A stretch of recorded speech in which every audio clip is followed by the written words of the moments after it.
The following images are going to be graphic and probably not suitable for young children.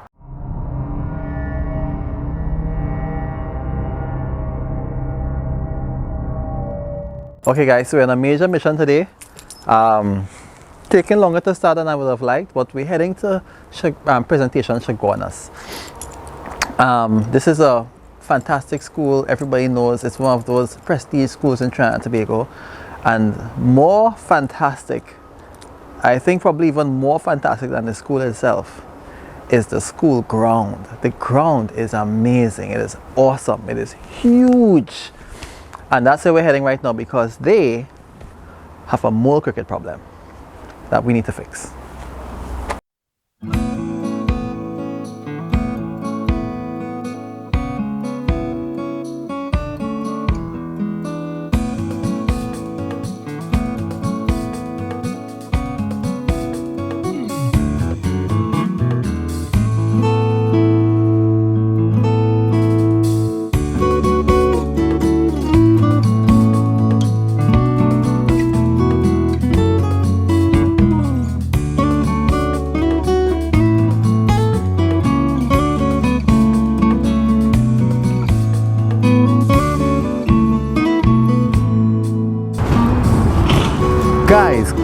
Guys, just look at this magnificent field. This is what we're talking about. This size, this expanse of savanna grass is awesome.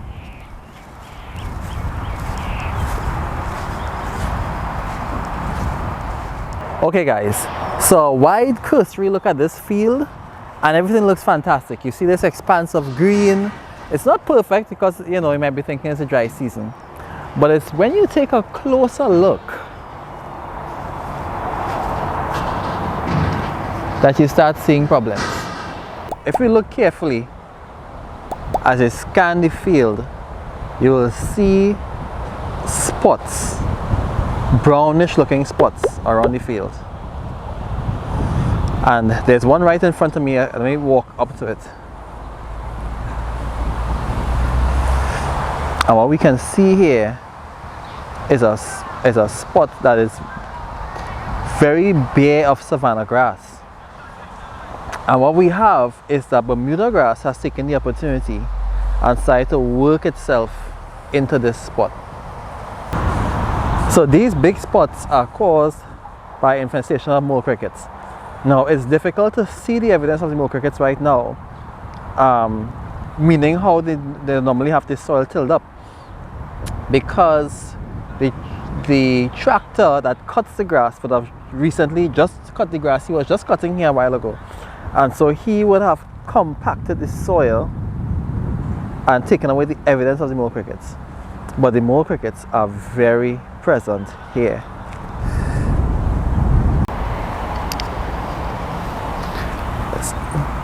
Something that's evident here are these holes. Seeing these holes in the ground. Now these could be mole cricket holes, there could be earthworm holes, but if we zoom out, you know, you see how bare everything is around that hole. A lot of times when if it's earthworms, the holes are actually in nice lush vegetation. When you see these holes and everything around is bare, it's probably more likely mole cricket holes. Now other creatures make holes as well. There's worms, cutworms and different things that make holes, and so you can't always just judge by the holes. And the challenge we have here is that the characteristic, what I call popcorn soil that the mole crickets leave when they excavate and make holes in the ground, we can't see it because this field is being treated all the time. It's being cut, it's being rolled, it's being, you know, things are happening to it all the time that would erase some of the evidence of what the mole crickets are doing. But we also have weeds that look like savanna grass. So this in particular is doveweed, Murdania nudiflora, and it resembles savanna grass, and so it makes things look not as bad as they are. But actually, if it were not for the Murdania nudiflora in here, this whole patch would have been bare. So this is what we would have seen happen at Republic Bank the Republic, the large lawn in front of the Republic Bank at South Park, they would have allowed a mole cricket infestation to thrive there, to take hold and thrive, and never really dealt with it. I actually did a video there, and I got, you know, stopped by the police. Anyway, so there are a lot of mole cricket infestation to thrive there, and what would have happened is that doveweed would have taken over the entire green space there, and this is not uncommon with mole cricket infestations at all. Apparently, mole crickets don't like doveweed. Okay, guys, so we will have just used the drone to measure the size of this field, and this measures 320,000 square feet. Wow, that's just under 8 acres. So this is a big job. It's a big job, and unless you're kitted out to do this kind of thing every day, you can't just jump out and do this. This is going to take some planning, and it's going to take some preparation. If we're to do this quickly and efficiently, and you know, in a cost-effective manner, we're going to have to do some thinking and preparing for this. Okay, guys. So first thing this is taking a much longer time to start than I would have liked, but preparation is everything if we're going to be efficient when we're actually doing the work. It's a huge place to treat, and I just really have to figure out the best way to treat it. And this is a drench because we're treating for mole crickets, so we have to figure out how to deliver large volumes of water over a huge distance or a huge area efficiently. I don't want to take 10 days or 5 days to do this. I want to do this in 1 day, 2 days max, right? So first step is the water source. I'm going to see if I find some components that we could use with the stuff I already have, the tank I already have. I have to get a bigger connection for the tank and that kind of thing, so you know, we can work efficiently with the high capacity pump and all that kind of stuff. So that's the mission right now.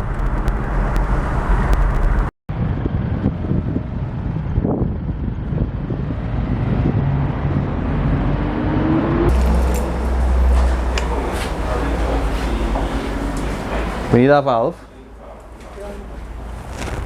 1.5 inches. I think this is 1.5 inches. This 1.25 inches. That's the thing with water source. They have every size for everything. So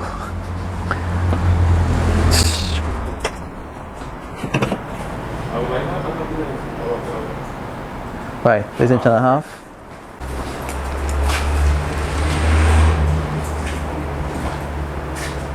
Yeah, after 3/4, half is 3/4, 1 inch, 1 inch.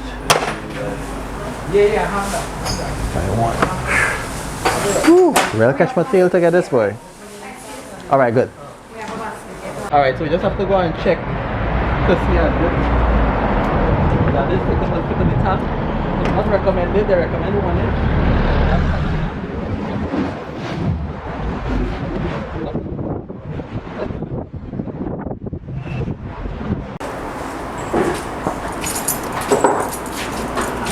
Okay, so this is working out good. It's sitting on properly on the thing. Alright, so this one is working out pretty good. Wasn't recommended, but we checked it and it's working out.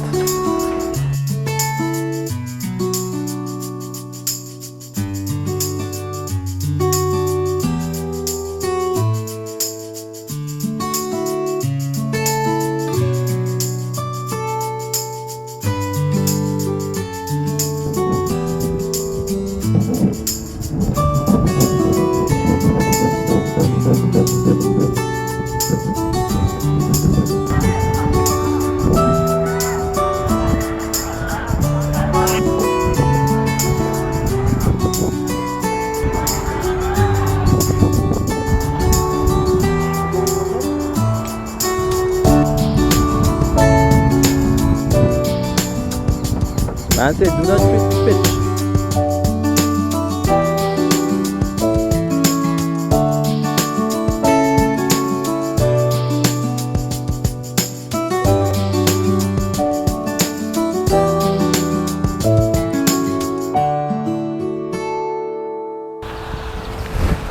Okay guys, so behind me we're looking at one of the largest school playgrounds in existence in Trinidad, if not the largest.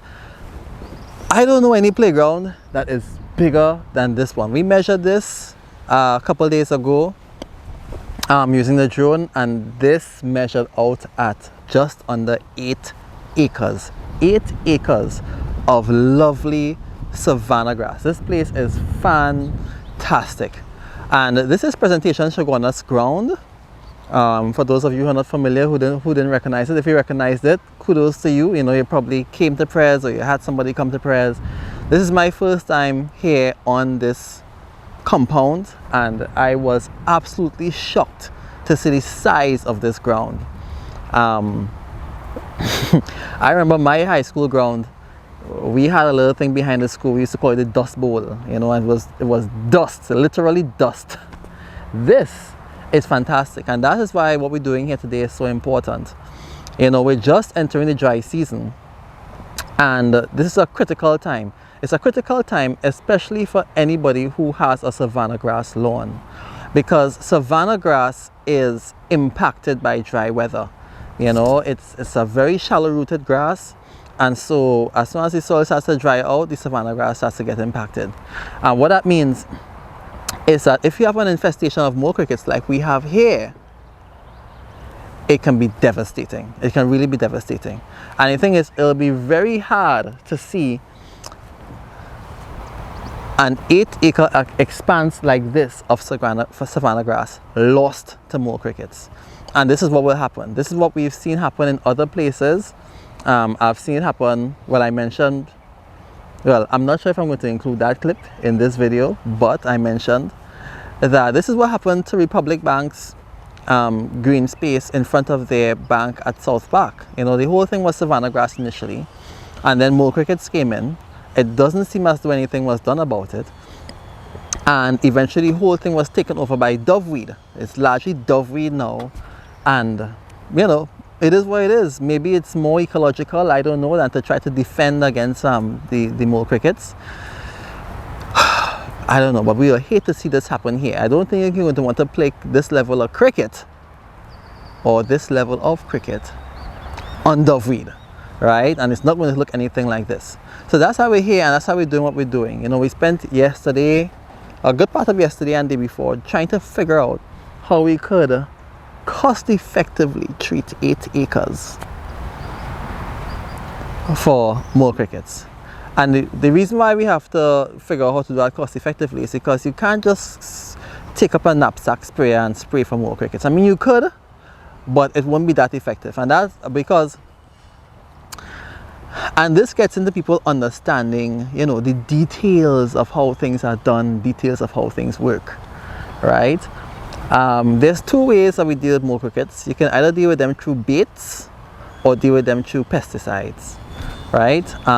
The baits are usually based on an active ingredient called bifenthrin. I think I'm pronouncing that correctly, I may be wrong, right? And so you can bait this whole field with mole cricket bait and deal with them that way, or you can use a pesticide, and most pesticides are fipronil based. Now the thing with the most effective pesticides for this application, because what we want to do here is we want to have the least amount of ecological disruption, and the pesticides that are based on fipronil don't disrupt a lot of the other biological activity going on here, because you need the fungi to still work, you need the bacteria in the soil to still work, you need the earthworms to still work, and so you don't want to come here with Cabril, or what we grew up knowing as 7.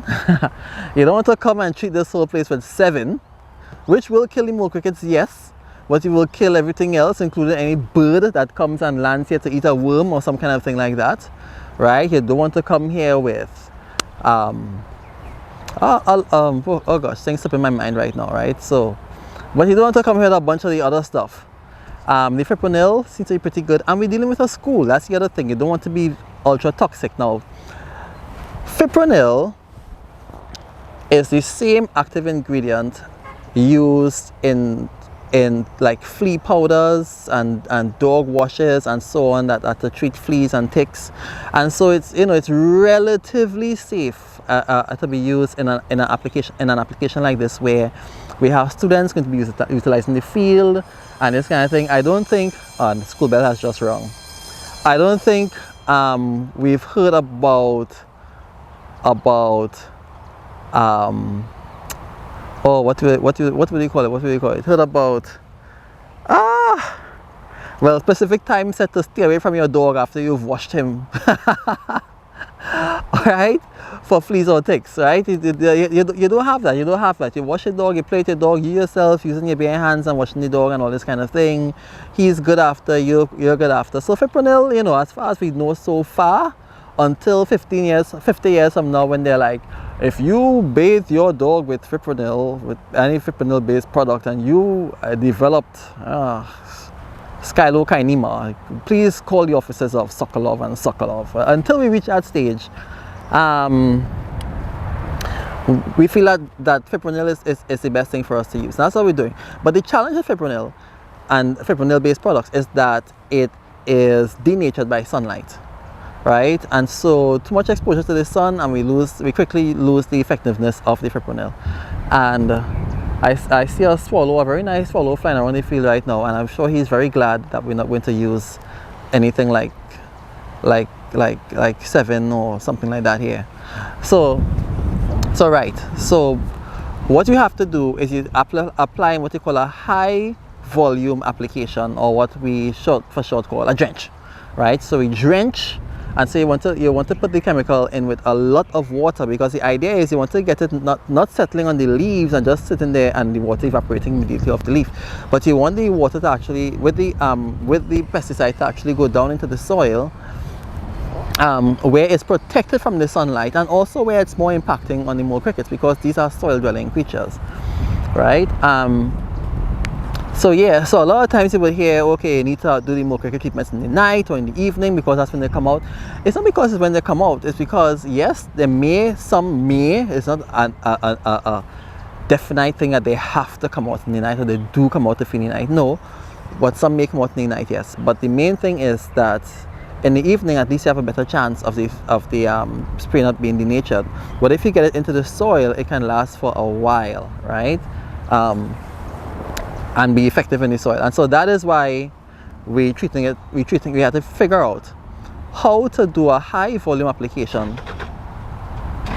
And the guys are starting up, right? How to do a high volume application over 8 acres quickly and effectively, so it doesn't cost the school too much money. Yeah, so it doesn't cost it. So it's not to be cost effective, right? Because, you know, schools tend to have tight budgets. In spite of what people might say about certain schools, you know, you hear certain things, so you wouldn't get into any of that. But schools tend to have tight budgets, and you know, it is in no way cost effective to have to think about doing anything across 8 acres that is not directly, you know, remunerating that cost, right? Or compensating for that cost. I mean, cricket is nice, but this is not paying cricket. Right, this is not the oval, right? This is a school ground. That's what it is. So we tried our best to come up with the fastest solution we could. Our application solution is pretty fast, but we're just limited by how quickly we can fill our tanks and that kind of thing. So that's our challenge we have right now. But we're going good. We're going good, and we're doing it for the good, right? Because I didn't come to this school. I know 1 or 2 people who came to this school who are good friends of mine that I met at university, or met at, you know, John D and different places that I went. And so yeah, I take it, I feel like I've adopted this ground a bit, and yeah, so I want to see this place thrive. I want to see it get past this infestation problem, and we really are able to, well, me not necessarily per se, but the students of different schools and spreads are able to enjoy this ground for many years, if not decades to come. So we're starting up again, and you can see the guys in the distance about to start up.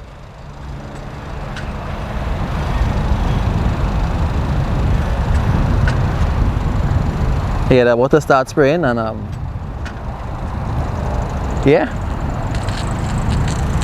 yeah, it's on. It's on.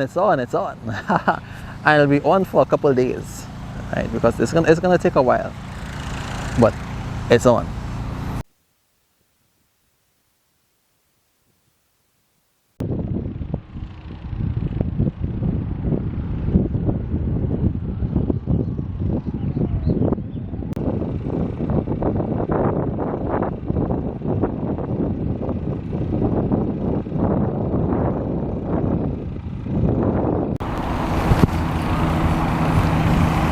Okay guys, so I just turned things around, so the school is in the background and that kind of thing as opposed to just the field. The guys are still working. So I've mentioned that this is a fantastic ground. We have the mole cricket infestation. I mean, the aerial shots really show it. When you're looking at the ground from this level, it looks fine, but like when you fly the drone over and you take pictures from above, you really see the extent of the damage. And it's not localized. It's not like on the fringes or like in the middle or like off to one side. You know, it's kind of evenly spread throughout the field, and so that is why we have to treat the whole thing, and even the peripheral areas where it's not exactly field but it's still ground, all those areas have to be treated as well. And yeah, so we intend to do that. We're going to be back here on Sunday. Today is Friday. They have cricket practice here today at 2:30, so we have to do what we can up till then, and you know, it is what it is. But as I said, this area, the field is really nice. It's lovely savanna grass. I was shocked. I was really it was really enlivening to see this amount of savanna grass looking so good, you know. But that's not the entire story. I did notice there's a significant patch here where there is another more serious infestation than mole crickets, and that is an infestation of Bermuda grass.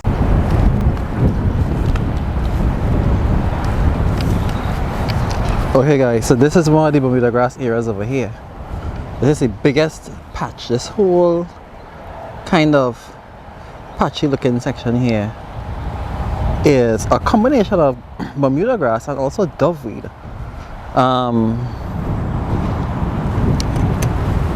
So this is doveweed here.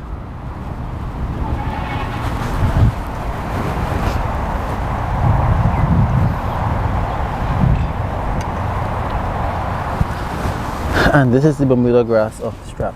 This is the Bermuda grass here. Right, you see that? Resembles turf. It looks like zoysia. But just how parallel those leaves are and more perpendicular than angled is an indication of Bermuda grass more than zoysia. There is some zoysia in here too, probably. But largely we're dealing with Bermuda grass, doveweed, and we're dealing with some other grasses. Not sure what that is as well. Oh, that's savanna grass. Alright, that's a savanna grass. Okay, so yeah, we have some more Bermuda grass in here. Really getting classic in here with the fine blade and whatnot. You know, stark contrast to the wide blades of the savanna grass. Right, so this is what's going on, and this is what we have to, this has to be dealt with. Has to be dealt with. And you know, I have my video, my what grass series, which I'm going to do over. So I don't know if when you watch this you'll see a done over what grass series or the original what grass series. But when I talk about Bermuda grass and its capacity for being a weed, you know, a lot of people know Bermuda grass as lawn or turf, and it is, but these are usually hybrid versions of Bermuda grass, which is not which are not characteristic of the infestations that we get of Bermuda grass, right? And so here locally, the Hindu community refers to Bermuda grass as dupe grass, and it's actually used in some of their ceremonies and this kind of thing. But the dupe grass or Bermuda grass in your savanna grass is a huge problem because it is extremely difficult to get rid of Bermuda grass under normal circumstances, and it is even more so under from within savanna grass, because there is virtually nothing you can treat Bermuda grass with that will not also kill savanna grass. And so if you're looking to treat Bermuda grass within savanna grass, you are accepting a certain amount of collateral damage. You will have to damage the savanna grass to get the Bermuda grass out of everything. And it's no easy task to say getting rid of Bermuda grass. Bermuda grass is very resilient. It has deep roots. You know, a lot of times, if you have an infestation of Bermuda grass in your zoysia grass or in your savanna grass lawn, and you have a severe dry season, your turf grass, the zoysia and the savanna, may dry out. Savanna first, the zoysia next. And your Bermuda grass will still look green. You'll have these green patches throughout your turf or throughout your lawn that are Bermuda grass, because the roots are significant, much more significant than the other grasses. And so that helps to make the Bermuda grass resilient. You know, now there are particular chemicals that work well or better than others on Bermuda grass, and we have this challenge here, and it's one of the things I think I want to tackle for them for free, right? Just because of my interest in what's happening here, and I don't want them to have to bear more additional burdens. Apparently what would have happened here is that they would have gone through a leveling exercise where they would have imported material to accomplish leveling of certain areas of the field, and in doing that they would have imported the infestation of Bermuda grass, because precisely where they would have done the majority of the leveling is where you see the majority of the Bermuda grass. Now there are some smaller instances of Bermuda grass scattered throughout certain portions of the field, but there are some big patches in particular. And in fact, if we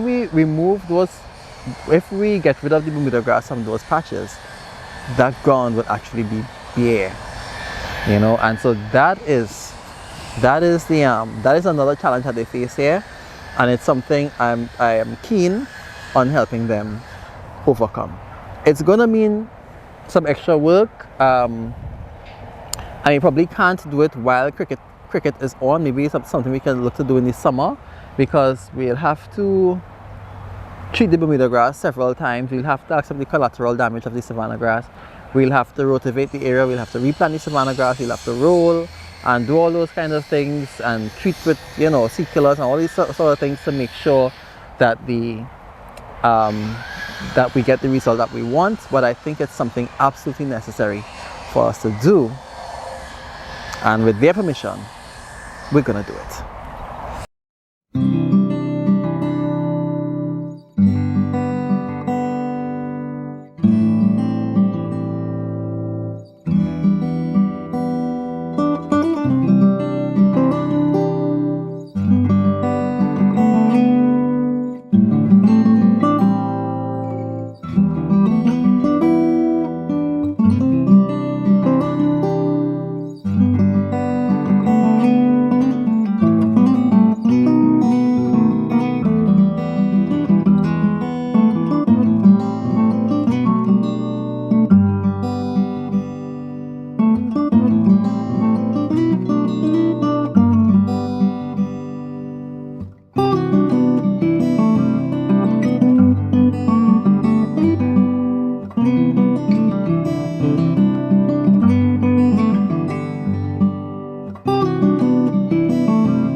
Okay everybody, so the guys are just about almost finished. They're almost finished. I think they have one more area to treat, one small area in the street corner in the back over there to treat, but we will have treated this entire ground over the course of 3 days for the infestation of mole crickets. And I really hope, well, I don't hope, I know we've done a good job. You know, I know it's going to work out. And so what I really do is look forward to seeing how everything turns out, how everything recovers and whatnot. Alright guys, so breaking news, but the following images are going to be graphic and probably not suitable for young children. The guys have alerted me to the fact that the mole crickets are literally crawling out of the ground right now and dying in front of us as we speak. Virtually in all of the patches there are mole crickets on the surface, and they're twitching and trembling and this kind of thing, and you know, it's sad that this is the case, and we have to get rid of them from here, but this is what it is.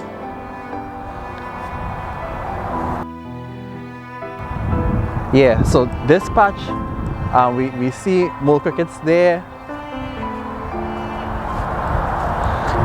We see mole crickets coming out over here in some of these patches as well.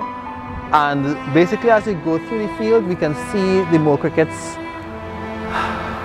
yeah, expiring in front of us. So this, I can feel really confident this treatment would have been very effective.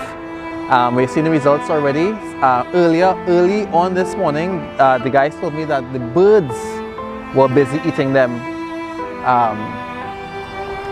at different parts of the field, and so that and all is why, as I said before, we have to be even careful of what chemicals we use, because we don't want it to be that we kill the mole crickets and then we also kill birds, you know. And so the fipronil is basically safe for the birds. I don't know if they might get an upset stomach or something, but it wouldn't kill the birds like some of the other chemicals can. And yeah, this one is definitely a success. And this has been a pleasure. This has been a pleasure treating here. I've had a good time. I enjoyed interacting with Mr. Hossein and others down here. I'm not sure if it's Hossein or Hussein, you know, Hossein. But yes, Ronald. It was fantastic. And I look forward to the other things that we want to do here to really preserve the legacy of this fantastic ground, the fantastic savanna grass, you know, how things are supposed to be, how we are supposed to aspire for things to be. And you know, this is something that echoes throughout many other properties, residences, commercial properties, and so on here in Trinidad, in that we do have the dry season to deal with. And with the dry season, which is just starting now in 2024, this is like mid-January 2024. And the dry season, we just got the bulletin last week from the Met Office that the dry season is kicking in. And you know, mole crickets pose a serious threat to savanna grass lawns, especially in the dry season. And if you know you have a savanna grass lawn, it is a good idea to be prophylactic. I learned that word a couple of weeks ago to apply it this way. But it's good to be preemptive and probably treat your place. But it's also good to be observant, to just see if you see these patches and so on opening up. Because a lot of times people see patches opening up and they think it's just the dry season. It's just that the grass is drying out, it's not getting water, and that's why. But a lot of times it's actually the action of mole crickets that are causing the patches in the grass to open up. And it's because since the grass is not getting rain and it's not growing actively, it can't keep up with the pressure put on it by the mole crickets to recover as quickly as the mole crickets devour. To recover as quickly as the mole crickets devour. So you get that situation where, you know, you get devastation of the grass, right? And if there are other compounding factors, such as probably really poor soil or poor light, compaction in the soil and these kind of things, it can really exacerbate the situation and, you know, make it worse. So this is one of the things that we're really happy to help out with, to help manage mole crickets and other situations as well. Mole crickets, webworms, and most recently Rhizoctonia. That's a subject for a whole other discussion. But hey, I'm just saying, if you have a challenge, we're here to help. Call us, Green Dynamics, anywhere in Trinidad. Lawn rescue is what we're functioning under right now, man. Yeah, this is a resounding success. I look forward to how it's going to turn out. And so, I said before, I'll say it again. Stay green, my friends.